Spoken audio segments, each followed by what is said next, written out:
Hi there and welcome back to this channel. So I have decided to change from Focusrite audio interfaces and go for the RME audio interfaces instead. There are some reasons for that, but I'm getting back to them later on. First, I just want to talk a little bit about this space and the studio I have been working on actually since summer of 2019. It started with building this room with a special kind of sound dampening drywall. After completing this room, I managed to get some sound treatment as well, and after that I also changed the stands for the studio monitors I use, and then I thought I was finished. And then you have my other videos you have probably seen about noise. Solving the noise issues was also pretty high on the list. I don't want to have any ground loop issues or noise issues when I record videos for YouTube or when I record tracks for uploading to my website. So that's kind of the priority. It's to get a room, and then it's to treat the room, and then it's see that you have the speakers positioned correctly and everything like that before I go out and buy other types of gear. But now I got to the point where I decided to move from Focusrite and go to the RME audio interfaces instead. But the RME audio interfaces, they are pretty pricey. I bought the Fireface UCX, but I didn't buy it new. New it costs around $1,300. I bought it used instead for about half the price. And I've been using it for a while now and I really like it. First of all, I don't have that much gear here. I have my Moog synthesizer and I plan to maybe add some more synthesizers down the road. But it's not like I'm probably going to have 10 synths, so I don't need that many inputs. So that was one of the reasons I got the UCX and not the bigger version. For me, stability and sound quality is the most important thing, and RME delivers on these fronts without question. The drivers are extremely stable. I have no issues using this RME audio interface on my AMD Ryzen 3900 system. It's rock solid, it's stable, and I have never had any dropouts or anything when producing music.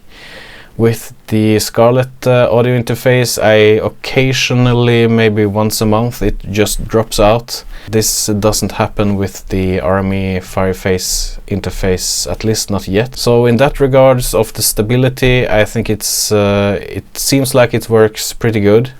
I think the sound quality from the RME interface is really good. To be completely honest, I don't think I can say that I hear that much difference from the Focusrite interface. Maybe it sounds a little bit better, but it could be just placebo that you think it sounds better because it's more expensive. I don't know, but it sounds great at least. As for latency, I have to get back to that. It's not really that important for me because I record the instruments offline. But I can already now say that I feel that the latency is better compared to the Focusrite. Another thing I really like with the RME stuff is not only just the drivers, they are stable and they work very well with it, especially my AMD system, but it's also the TotalMix FX software. As for me, I record external gear and I record my screen and music production and I publish it online to YouTube. The TotalMix FX software makes it really easy for me to just make this work. I can get the audio from my external gear, the audio from the computer, and my voiceover when I talk about in my videos, and it's really easy to set that up in the TotalMix FX software. I don't have to download any other type of mixer software like this voice meter banana thing and ASIO plugins in OBS, and everything just works. It's like having kind of an Apple product, I know, in your PC. For me, buying this audio interface, it gives a complete package that really works with what I'm trying to do here. And getting this audio interface prepares me for any future videos or any future synths I'm going to get. and it has enough inputs and enough outputs for my need right now, and we'll just see what happens in the future. I hope you like this little talk about the RME Fireface. If you want me to test anything, do you want me to test any latency stuff or try to see how it works in a few of my projects?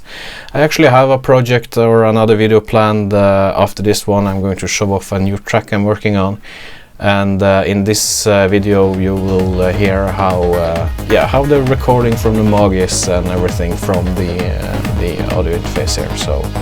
So make sure you are subscribed and hit that bell button so you get notified about new videos. If you want to support what I do, you are always welcome to follow me on Spotify. You can also check out my Patreon if you want to get access to all of my tracks in a convenient Google Drive folder. Thank you for watching, and I will see you in the next one. Take care and goodbye.